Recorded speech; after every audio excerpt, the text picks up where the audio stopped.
Hey everybody, this is Donovan from Springfield Music, and I want to welcome you to Mo Better Bands, which is both a podcast and a YouTube channel where we talk with instrumental music educators in Missouri and Kansas about their programs, their successes, their challenges, and so much more.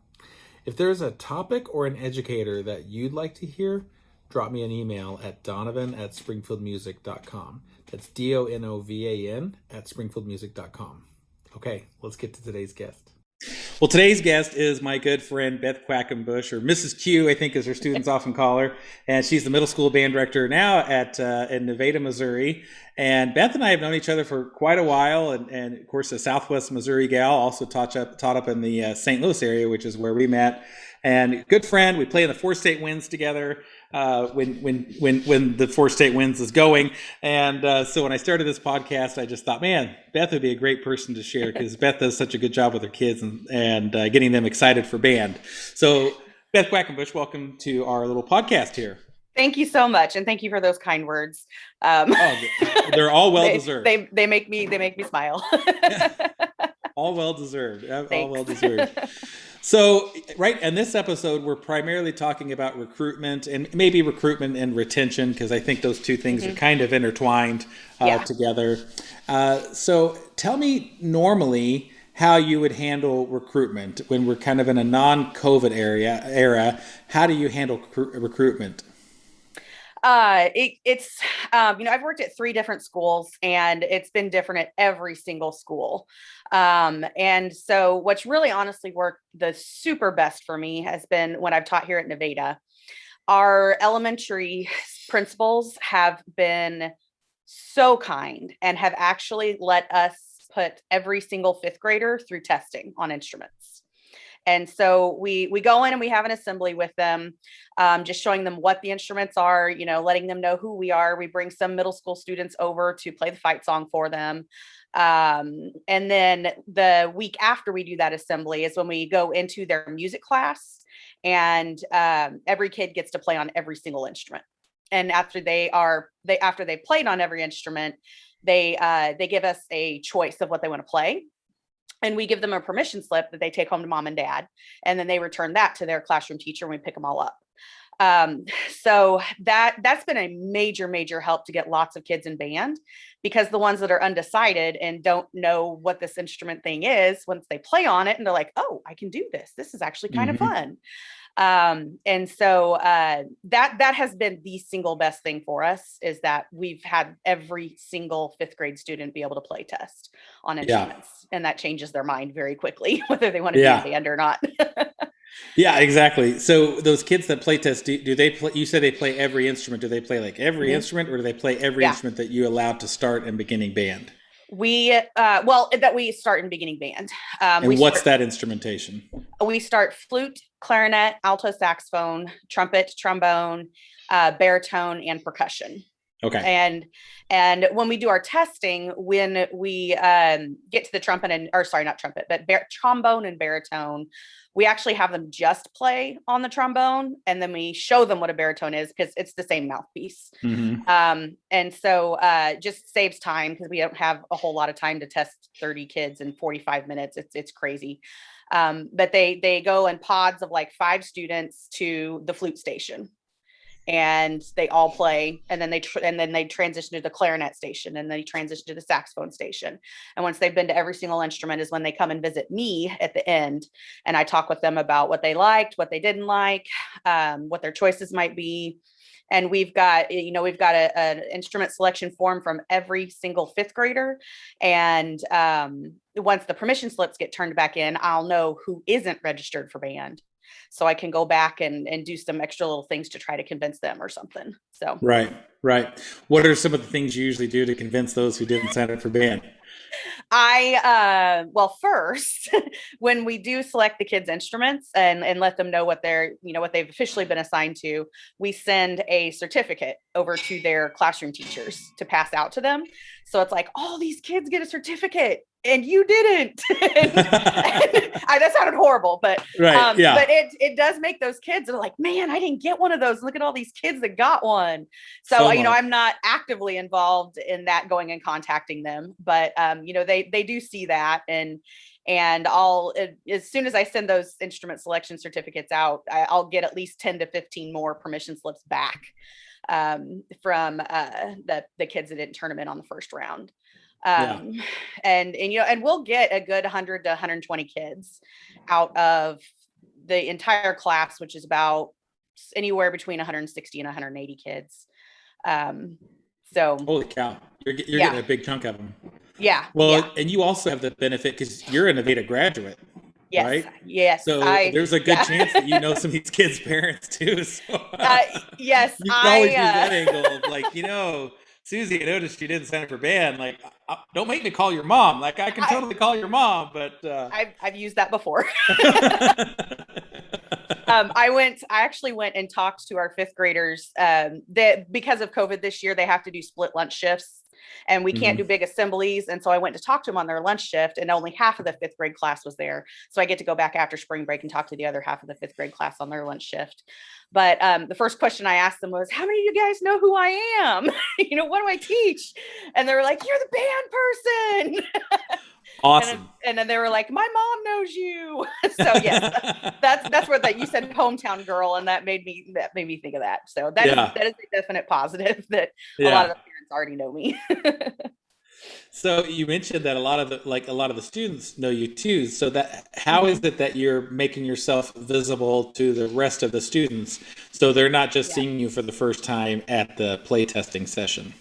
That I don't feel like I do a very good job of, other than that very first assembly, or going and talking to them to get to them. I honestly think it's because of older brothers and sisters that have been in band. Maybe their parents work with me or something. Maybe they've just heard my name from other kids talking. But I know that I liked to, one year I brought kids over to play the fight song for one of their assemblies that they had, like an attendance assembly or something. And so I emailed the principal and I said, hey, if you need any music for an assembly or something, we'll take some kids over and we'll play. Just that kind of exposure, so the kids see playing instruments, and it's not necessarily, this is what band is. It's just they see it happening in motion, Yes. Yeah. I think that's so helpful. Yeah. I never saw a band play that I can recall. I mean, maybe on like TV or something, but I never, at the school I went to, there was never, one of the older bands coming to play for us. And I think that's good. That's a good thing to do if you can do it. Mm-hmm. I agree. The episode I did with Tim Carth, at St. Clair, I think Tim's doing a really nice job with that. And he's of course, he's got a program that runs fifth grade through 12. And so he brings the high school kids, and on the first day of school, the high school band is playing for the elementary kids as they come to school, and they're playing like fight song and all that kind of stuff. But the key is just finding some way to get your program to be visible to the students, throughout the year, so they can see it. I think that would help quite a bit. Yeah, I know our high school drumline goes and plays like before school starts as kids are walking in quite a bit. Yeah, I know they did it Friday, yesterday, because it was our last day before spring break. It was just, hey, we're going to go play as kids walk into school, that kind of thing. I see pictures of them, even though I'm not involved in that right now. But I know they're out there doing that too. And that helps out, of course. So unfortunately, that makes them want to play drums, right? Yeah, we're not going to get into that. It's like, oh, geez. Okay. Can we get a bassoon choir out here, or a trombone quintet or something? Like how about, let's get a bunch of tubas together. Let's do like the Southern HBCU style tuba thing. Like, let's get that going. Let's get more little brass players and I would love clarinets and stuff like that. That'd be a lot of fun. Those are a little harder to do. Yeah, they are. So it sounds like what you're describing then is that play testing event is honestly also like a big recruiting event for you. That you probably, the people that are coming out and helping you with that are also like wearing smiles on their faces and being very encouraging to get people to come in for band. Being that you're the only director at the middle school, I would imagine you're probably pulling outside resources, like your school service providers probably helping you with that. Bringing additional personnel to help play test and so on and so forth. Yeah. And that can always be, such a help too, because you if you want to try to do it in the event you described, or you're bringing in the grade before to play test, you're not going to be able to get them over a 2 week period for you to do it yourself. You kind of No. need like a Delta Force team that can come in and Yeah. knock it out in an afternoon or something like that. So, Yeah. yeah, that's super helpful. Yeah, we're lucky. We also have we've a private women's college here in town, and so we've the music department there. If we need anything, they'll come help us out, and Awesome. and like I said, the service reps, and it is all hands on deck for that play testing day. One person for each instrument, and yeah, it's crazy, but we get it done, and the kids have fun. That is a good resource. I mean, not all of our communities have a Hmm. university or college in their community, but a lot of them have something nearby, and that is another really good resource to bring additional help in to help you kind of get that Hmm. done. And a lot of those kids, especially if you're using like advanced students that are going to be teaching soon, for them that's just field experience, Uh-huh. and it's going to be something that's going to help them in their career later on. So you can Yeah. probably get them to do it just out of a sense of obligation and networking and so on and so Yeah. forth. So, yeah, Yeah, and that's really cool. I have had more advanced high school students helping before as well when I taught up near St. Louis, and we were just short on the adults, and there were a couple of kids I trusted, and I just showed them exactly what to tell the kids, and I mean, those advanced high school kids are more than helpful also Yeah, if the adults aren't available. yeah, you're just trying to get someone who knows the basics of how the instrument works and knows how to assess if a kid has an aptitude for that instrument. You don't have time in those situations to like really teach someone how No. to play. You can kind of basically show them, and you're looking for the kid who can quickly pick that up and Yeah. make an appropriate sound or mimic it at least. Yep. Yep. Yep. So obviously, last school year, you probably didn't get to do any recruiting, right? Because last No. year you left for spring break and never came back, and then which likely had detrimental effects to your beginning Hmm. program, I would assume. But Yeah. we still have the COVID restrictions and concerns even right now. How are you handling your recruiting this year? Are you still able to do play testing? Are you doing that in another way? How are you doing it this year? Um, well, I'm going to start with the effects of last year because it'll tie into this year as well. We just had to send out a video last year saying, this is who we are, be in band. This is what you can play. Just sign up for the class and we'll figure it out when we get to school. And when we started on day one of school this year, there were 35 kids signed up for band. And remember that number I told you earlier, it's normally Mm-hmm. around 100-ish, hovering around Yeah. there. So that terrified me. Um, and my principal, he's supportive, he understands. He's like, we're going to do whatever it takes to get more kids in band. I am fortunate to do, most people don't think this is fortunate, but I'm fortunate that I get to do lunch duty every day. And so I have That's a access. first. Yes, I actually don't mind it. And this is why, because I have access to every single student while I'm on lunch duty. And so on my lunch duty, I would talk to the sixth graders about, hey, not registered for band. Here's a permission slip. Go home and have your parents sign it. Join the class. I love it. And so we did that for about a week, got more kids in band, and we are still nowhere near as large as Mm, we would like it to be. I think we got up to 55. And whatever, I'll take it for this year. yeah. But how we're combating that is my principal has allowed me to add a beginning band class next year for seventh and eighth graders. Awesome. And so, because I've been talking to my sixth graders all, for the past month or so. Hey, we're getting this new class. If you've got a friend who didn't join band and they see how much fun you're having, tell them about this class and they can be in that. And so that's going to be a first semester class. And then second semester, they'll switch to whatever grade level band they're in. Gotcha. So that will be something hopefully that will help us get more kids in band involved. And maybe that can, that way that class of 50 kids doesn't follow us all the way through to graduation. Right. Right. Um, and uh, um, Oh my gosh. Oh, also because we didn't get to play test the kids, even at the beginning of this year, we just said, what do you want to play? You know, and we tested the percussionist, and so that wasn't a big deal. But everybody else, it was just, what do you want to play? And there are some kids that got on instruments that they are not successful with, and they're smart kids. It's just their mouths don't do it. Right. And so we're encouraging them that if they want to switch instruments. That just struck me so funny. I just like, I'm going to use that, because playing the trumpet, there's plenty of times my mouth just wouldn't do it. Like, I don't know. Yes. I tried.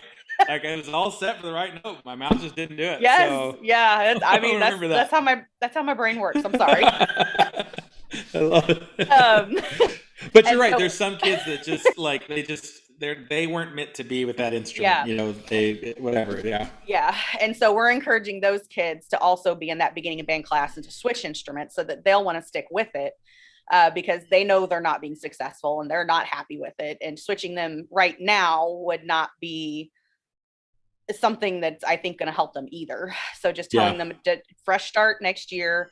You already know how to read music. You've just got to learn the techniques of the instrument and then just flip back into your 7th grade band. And so that is going to help us kind of overcome what we're doing, hopefully. I'm sending out recruitment videos to our counselors are distributing those to the kids when they do scheduling for next year. But as far as play testing for the new guys coming in, we're still not going to do that at all. It's going to be, do you want to be in band? Sign this permission slip. But I will be able to actually talk with them first in person, and they get to know me, and I get to get them excited about it. And, I'm going to have, like, the permission slip that I send home, I'm going to put a QR code on it of me saying stuff to the parents. And hopefully they'll actually, hopefully the permission slip will get home to begin with, and then it'll get to the parents. Yes. And then they'll actually watch it. Right. That way there's a little bit more personal connection with parents and explain to them what's going on. And so the goal for at the end of this year is just get the kids to want to be in band. And then once we get them in the band room next year, hopefully we're going to be able to play test them somehow, whether it is, I don't know yet. Hopefully I want them to be able to play on instruments at the beginning of next year. I think, a couple of thoughts that I had when you were telling me that. One, we have all in our rental program at Springfield Music and Ernie Williamson Music and Fazio's Music, depending on which part of the state you're in, where you're hearing this. But we've always offered an exchange program with rentals where kids or parents can just, whatever they paid in one, all of it goes to another. We don't prorate it or limit it or whatever. They can just easily swap, because we always want to make sure that a kid is on the instrument they should be on. The only thing that we ask is just to make sure that they have the director's approval. We don't want a director being surprised, like, saxophone, like, you were on trombone yesterday. What happened here? So we can't like stop that, but we always like, did you get your director's approval? Even some of the other music providers that don't have such a lenient policy, I've heard many of them this year are making it more lenient for precisely the reason that you said. So I think if someone's not using us and using someone else, that's something that they could look at. And then the other thing, and if anyone who listens to these episodes, they'll probably get annoyed that I've brought this up in every episode, but it's worth mentioning. I'm recording like these 3 episodes before the whole thing gets pushed and live. So anyone who's like, this again, just know that like no one else had a chance to hear it. But the folks at Amro Music did a really nice webinar with one of their directors, and she has kind of developed over the years this whole thing about using facial characteristics and lip size and teeth alignment to help classify kids into instruments of which they're going to be most successful. She doesn't do any play testing. It's her and one of the other directors that test all these kids at a good sized program. And she has found over the years that, she can pretty accurately kind of pinpoint which instruments kids would have success with. Not 100%. There's nothing that's 100%. Not even play testing is 100%. But she's found it to be, in her experience, just as effective, maybe even more effective than play testing, but way faster. It only takes her a couple of minutes per kid to classify them, and she doesn't have to touch them. She's not like sticking her fingers in their mouths, and she's not like, all right, let me get in there and look. She's asking them to smile, and she's looking at them externally and able to then classify them that way. And I think that, I'm encouraging our folks. I'll send out the link again to everyone, but I think that could be a really big help because it makes this process go more quickly. Now, I think if you do that, we got to be thinking intentionally how we're going to recruit on the other side, because I don't know that thing is as effective as of a recruiting tool, but it may be as effective and faster as an actual like testing tool. But anyway, so something worth checking out. Yeah. I also, that made me think of one thing that we did do at the beginning of this year is Scott Lang has got a lot of wonderful resources on his Be Part of the Music websites. And he does have a placement test of sorts. But it's more like identifying whether you can hear whether a note's lower or higher, identifying whether you can know if a rhythm is same or different, a melody is same or different. So that's more ear testing than facial characteristics. But we did have the kids do that. And, and I honestly don't know how well it helped us, but it was, I guess the kids felt like they were being tested. And so, so that helped, I guess. Right. And instead of just, why did you put me on flute? But that's another resource. The Scott Lang's Be Part of the Music website has got a lot of good stuff on it too. Yeah, he's done a tremendous job of kind of building that out. And there's so many tools that are a part of that help, plus other supplemental things that are a part of that you can use for advocacy and that kind of stuff, which I think is always nice to have those resources too. Yeah. So this year, no play testing again. No. We're gonna just gonna try to sort of wing it, and you're gonna have a better chance at least because you at least see these kids. You're not like trying to do this all without even being in school or having school at all. So your enrollment's going to be better. For what it's worth, Belinda had the same issue that you did. Anyone who doesn't know me, Belinda's my wife. She's a middle school band director, and for this last school year, her enrollment. My dog is chewing my desk. Is that your dog? Yes. He's chewing this desk. Oh my gosh. We're fostering to adopt this dog. He's a German Shepherd. He's 2 years old. And hey, buddy, Sarge, can we not chew the desk? Okay. Weird. Anyway, so her enrollment for this past school year was down 50% in beginners too. And she had put together a cool video. Actually, it was a really, really, really cool video. It was extremely well edited with good lighting and everything else. This guy did it. I am not that fancy and I don't do that. Neither is she. She played like the intro and chorus for Bad Guy from Billie Eilish. And then I made it a thing, and then she did her intro thing. And she had her program was down about half for last year, but this year she's actually got a record number of kids signed up for band, which she's really excited about. And then I've heard from one of our districts, they're doing something similar to what yours is doing in terms of starting 2 beginning bands, but they're starting 3 beginning bands next year. So they do beginning band in 5th grade. It's in Kansas. And so for next year, they're doing a 5th grade beginning band, a 6th grade beginning band, and a 7th grade beginning band. That's awesome. Which I saw that. I was like, that's super cool. Like that's, I mean, you're going to be able to salvage a lot of kids and get them back into the hopper and ready to move on that way, which is really neat. Yeah. It's great at Nevada that you guys are doing too. Like not everyone's even doing that. And gosh, I think that would be such a huge thing for programs if they can to double up those beginning bands to try to pick up all those kids you missed from last year. Because those kids that were your beginners this year, or the kids who didn't choose band to be a beginning band this year, they're missing out on what could potentially be a life-changing activity just because they didn't get the pitch and didn't get to do it. Gosh, if there's anything we can do to get them back in, I totally think we should do that.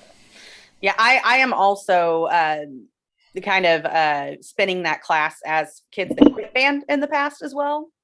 That's why we're adding eighth Oh, grade in perfect. too. That if they want to get back in and try to get caught back up so that they can get back in band. Because middle school kids, they make really great decisions all the time. And they may have realized maybe I shouldn't have quit band. Right, right. And they regret it. So that's their in back in if they want to come to me and beg a little bit and say, I'm sorry. Well, that's one thing that middle school kids are known for is their good decision Yeah. making skills. So Yes. Yes. I love We you're doing that. That's we perfect. we are still learning that skill. Yeah. Recruit or retention. Do you Okay. do anything specific or intentional for retention? Um, Honestly, I think the best retention policy is just getting kids to buy into who you are, building relationships with them, and making the band room somewhere they want to be more than they don't want to be. Mm-hmm. And so I'm not a bells and whistles and gimmicks kind of person. I want the kids to be there because they want to be around each other and they want to be around me and they want to play their instruments and they want to enjoy making music. And so as far as retention is concerned, I'll give the kids a survey probably sometime after spring break when they start thinking about scheduling, and of are you going to come back to band next year? And then I've got reasons that they can check off, why not if they're not. And then I take all of those kids and I meet with them individually because Smart. kids, there's a kid that might want to quit band because there's another kid being mean to them and they don't know how to handle that. And then Right. I talk to them and say, is that really, do you really like music? Is that the only reason you're going to go? And usually that conversation will save, 3 or 4 kids. But retention is 1000%. The kids have to love being there, and yeah, and they've got to love making music. Yeah. I love the idea of that survey because it Mhm. gives you that heads up on if there's kids that you might lose. Yeah. Now, if we're being honest, there might be a few that you're like, oh, you're not going to do band next year. Shoot. I didn't say that, you did. I'll say it. I can say it. Yeah. But there's others though that you really don't want to lose them, and you want to find Yeah. out why. And we know our activity isn't for every kid, but Yeah. it's certainly for most. And there's so Yeah. many that would benefit from being a part of it. That if they're going to drop, we want to make sure they're at least dropping for good reasons, and that Mhm. it's not for something that just because maybe they're kind of struggling with their instrument, because there's things we can do about that. We Yeah. don't want them to think that they can't do band and something else, because we Yeah. can certainly work around that. And the other side of it, that even though we're in a business, like we feel strongly about it, we Yeah. don't want kids to not do band just because they can't afford it. If they Yes. can't afford it, we have programs to help those kids. Like we'll Yeah. find ways to make sure that they can do it. And so we want anyone that can be in it to be in it for sure. Yeah. And We're all of that same mindset. yeah, and you do a nice job with it, because I've been able to watch you work with your band, and I think that when I saw you in front of your students, which was pre-COVID, but I saw like you do a nice job of like it's fun, but it's also very clear that they're here to learn. Like, because sometimes teachers struggle to find that balance. I think especially when they're maybe starting their careers, they some of them try to they focus too much on like the fun, and they're Yeah. not teaching enough, or there's some that focus so much on like the teaching side of it that it's not fun. And you do a nice job of kind of setting a standard for those kids, but then also making it fun to be a part of it. Mhm. So Oh, I I think appreciate that. yeah, you do a good job of setting. You have high expectations, and you expect them to live up to it. And that's honestly, when we all think of teachers that we want, like we want teachers that push us, Mhm. but love us too. Yeah. Like they challenge us. So And the kids don't know that that's what they want, but they will in a few years. yeah, yeah. Trust me, you're going to learn that you loved this abuse. You just don't know it now, but you'll learn it later that you really. Yeah, I have that conversation with kids at the beginning of the year, especially the ones that are just getting to know me. It's like Mhm. I'm kind of I know what I want, and I've got really super high expectations for you, because if I don't, you won't meet them. But if I Yeah. do, you will. Right. And they That's all look exactly at right. me and they go, oh. Yeah. And I'm like, I'm not gonna I set the bar here, or I'm up here, but if I set it here, you'll be here. But if I set it Right. here, you're up here. Right. Yeah. And then they get it from there. Yeah. Most of the time. And and there are days they fight me on it, and I just look at them and go, okay, I get it. Yeah. maybe 75% is all you can do today. I'm okay with that. I think we all have our days where 75% is the best that we can give. Yes. Students All are no this past exception to week. that.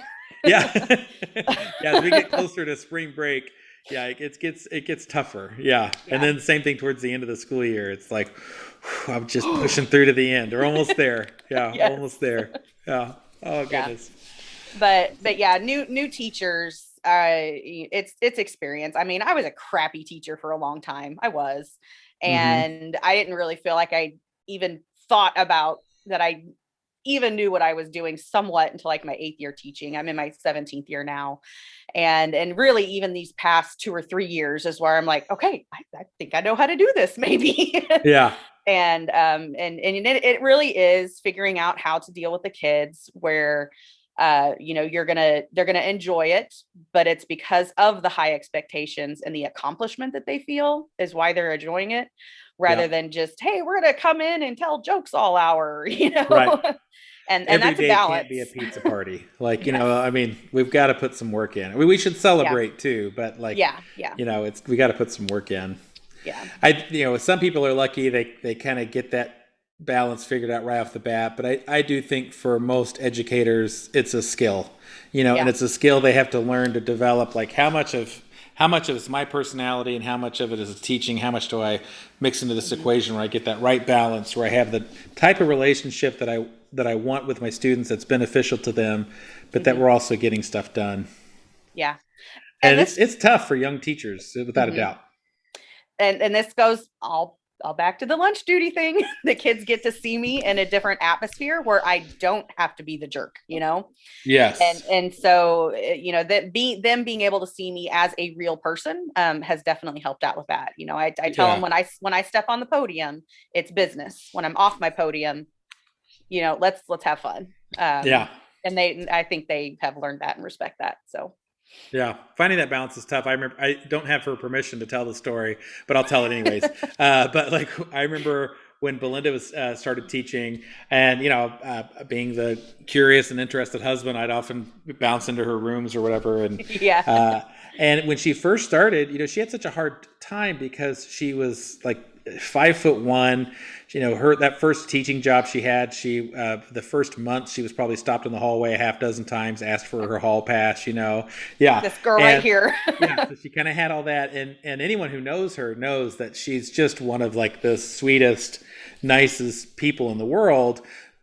But she's also like a badass. Like she's not one to be pushed around or anything like that. And and she went to a school that was she went to Owasso in Oklahoma, and her band program was pretty straight laced and traditional. And so when she first started teaching, she was kind of everything was like kind of by the numbers, and she was very strict. And she felt like because typical teacher, like her first teaching job was in a place where the previous teacher wasn't great on discipline and teaching, stuff like that. And she just found that, she felt like if she gave the kids an inch, they'd take a mile. So she had to be very strict. And I remember one year I'd gone to visit her class and didn't say anything. And she came home that night and she's like, so what did you think? And she knows like to never ask me that if she doesn't want my real answer, because I'm always going to give her the truth. And I told her, I was like, honestly, like if I was a kid in your class, I wouldn't want to be there. Like, it's not fun. Yeah. Like, and you're fun. It's not fun. And over the years before that, I would offer critiques, and she didn't normally seem to care for those. But that one, she didn't like it when she heard it, but it resonated with her. And she was like, oh, shoot. And I was like, you are like delightful. Like, so you just need to let a little bit of that in where the kids can see that you care and how fun you are.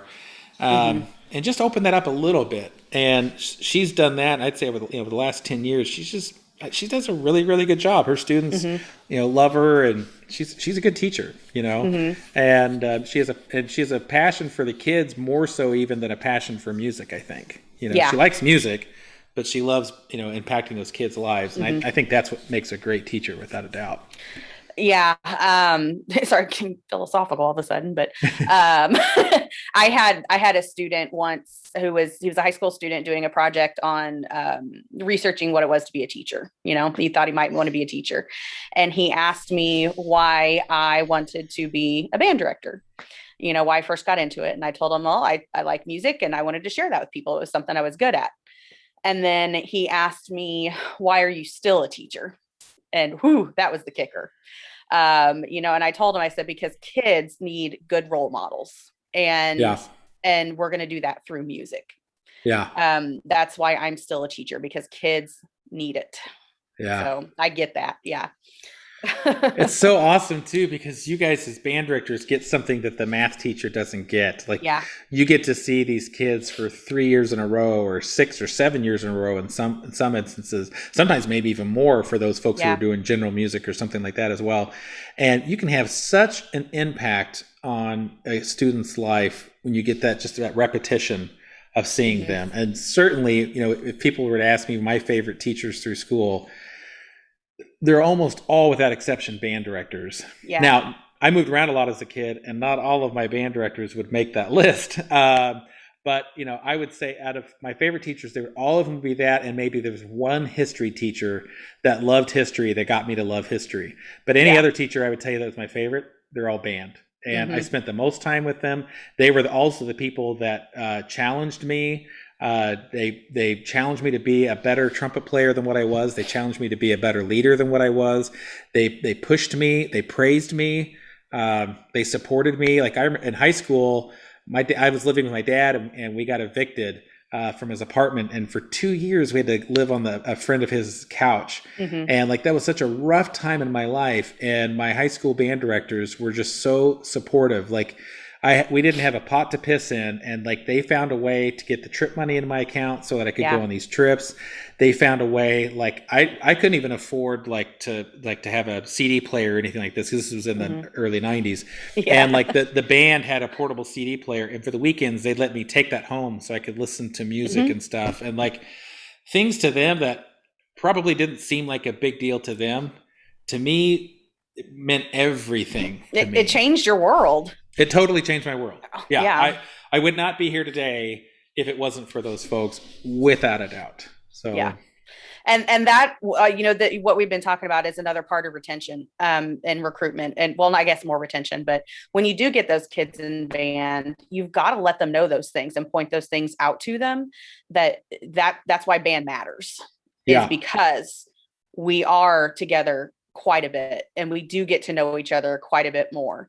And kids aren't going to figure those things out themselves, not when they're in middle school. You have to plant those seeds of, this is why band matters, yeah, and be genuine about it. Not just why aren't you in band, this is cool. They don't care right, about that. right.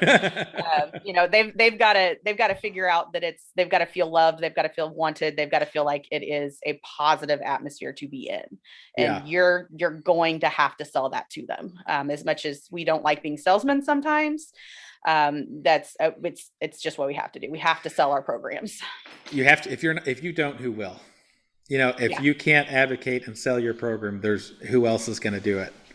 Yeah. You saying that reminds me of something else that Belinda has done over the years that's really effective is, when she does have those kids that don't sign up, that she wants them to sign up, like Mm-hmm. her just personally telling them, I really like having you in band. Like, I'd be sad if you weren't in my class next year. I want you in it. Like, Yeah. man, a kid never hears that. Yeah. Most of the time, people they hear the opposite. Like, what are you still here? Like, don't you have somewhere to be? Go outside. Like, usually kids are being told, go away. And Yes. have someone tell them, like, no, I want you to be a part of what we're doing. Like, I don't Mm-hmm. know, just it may be a little sappy or emotional, but I'm sappy and Yeah. emotional, so I believe it. Don't let the Anyway. beard fool you. I just Yeah. have this big beard to hide my emotions and tears and Yeah. fears and stuff. So. Okay. I won't let your secret out. This is a lot of fun. Anything else Yeah. that you want to share? Anything else that you wanted to cover? Or I mean, I don't know. I think the biggest part that a lot of directors miss when it comes to recruitment and retention is, I've said it a million times, it's just that relationship with the kids. and it's got to be genuine. And I have not always been that way, trying to figure out, it's okay to be silly with them, and that doesn't mean that you're not a good adult if you are being silly with them as well. They like that. And then um, you know just you got to build relationships with the kids, and if you're not sure how to do that, go find somebody who you think is good at it and watch what they do and imitate. Yeah. Fake it till you make it. Yeah, like I am a watcher, and I whoa, there's my computer. I do really, really well at watching what other people do and imitating it. And that's kind of been a benefit for me. But if I don't know what I'm doing, I'm gonna find somebody who knows how to do it and figure it out. Yeah. How to make it mine. We had a school service rep that worked for us for a few years out of our Kansas location, and this guy like is a Hall of Fame educator, and he retired. But he told me, he was like, man, being on the road for just a couple of years, I would be a better educator now, having been into all these different classrooms and not only seeing how people do something really well, but sometimes you can learn a lot by seeing someone do something poorly. Oh yes. And realizing like, oh my, and one thing that he said that has always stayed with me, he said, if there was one thing that I could get every director to stop doing, to change, that almost every director struggles with, is to have them shut up. Like he's like, you have no idea how much time you're spending talking on the podium instead of playing, and kids are in there for band, not for speech. Like, and so you want to find that right mix of talking, inspiring, and relationship building. Yeah. But man, like you'd kind of mentioned, when you're on the podium, it's business time. Like, that baton is up, and like we are going and we're playing, and like that's the best way to keep kids engaged is to play their instrument. And I think that one piece, like, if everybody would do that, we would see the quality of our programs just skyrocket. Yes. I am one of those people, the weird directors, that I don't like the sound of my own voice, and so that's weird. That is really weird, and so I really do. I'm at the back of my brain, it's always, and if the kids are playing, they're not talking, and I'm not having to discipline them. So it's instruments to faces as much as possible. That's right. That's the best classroom discipline you can have right there. Just get them playing until their lips are wagging at the end, and they're just like, oh my gosh. Yeah, that's the best.